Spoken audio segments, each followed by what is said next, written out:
10 horas em São Paulo, bom dia, bom dia, bom dia. Está no ar Manhã Bandeirantes prestando serviço, trazendo as informações da Grande São Paulo no ritmo da cidade. Você também pode trazer suas informações, você que tem olhar de repórter. Eu queria começar hoje o Manhã Bandeirantes falando de um assunto bem polêmico, mas, bom, polêmica está no meu DNA mesmo, então vamos em frente. Vamos falar com todo o cuidado possível e tentando ser equilibrado aqui nessa fala.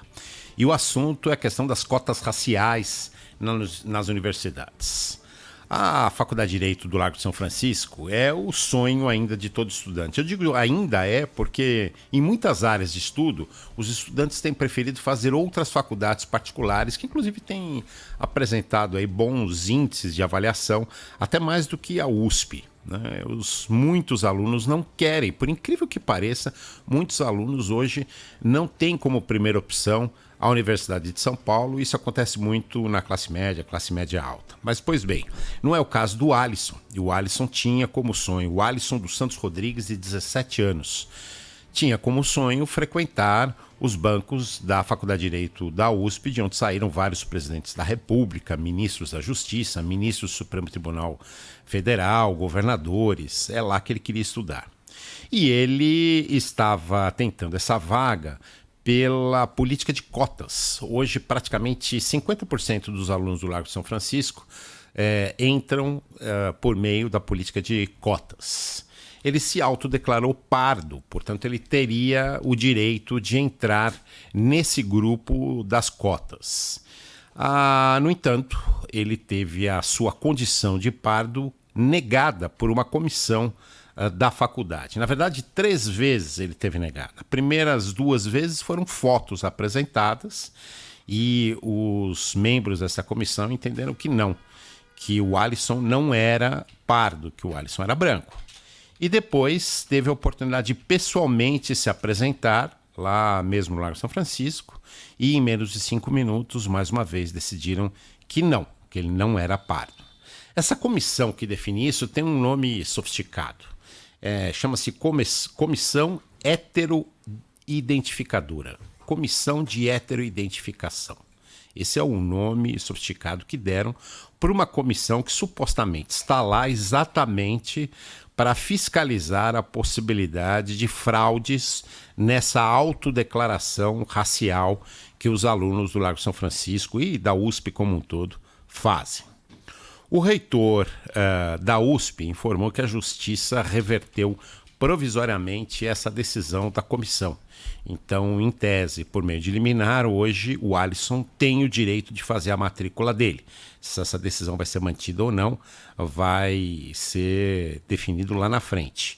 Mas, por enquanto, ele pode fazer a matrícula. E o reitor da USP explicou que realmente há algumas distorções nessa avaliação. Ele reconheceu isso e eu tiro o chapéu para ele ter reconhecido um erro.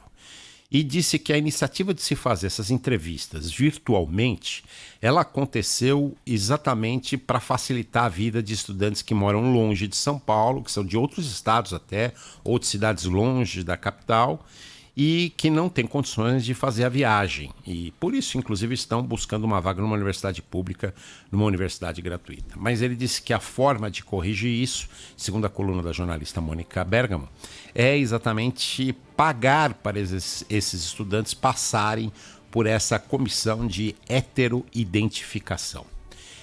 Essa comissão entendeu que o Alisson tinha pele clara, portanto não era pardo, boca e lábios afilados, portanto não era pardo, cabelos lisos. Na avaliação deles, um conjunto fenotípico, ou seja, aparentemente as aparências externas, que não coincidem com a de um negro ou de um pardo. A pergunta que fica é o seguinte: qual é a regra para isso? Na biologia existe alguma regra que diga quantos centímetros tem que ter a largura de um lábio, ou o formato específico pré-desenhado, né?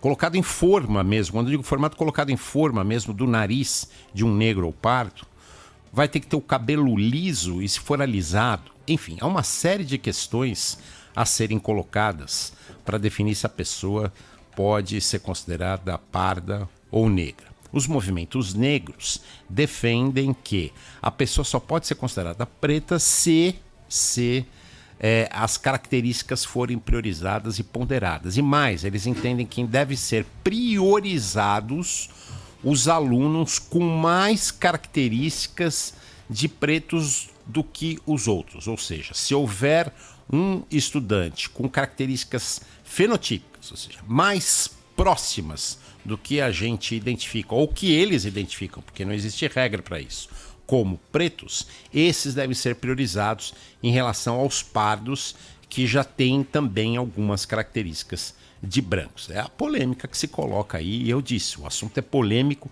eu estou trazendo o assunto para ser discutido e não me posicionando claramente de um lado ou do outro. Mas eu não esperava viver para ver isso, não esperava viver para ver uma discussão dessa, para a gente definir se uma pessoa é realmente preta ou parda ou se não é. Né? Me lembra exatamente o contrário, né?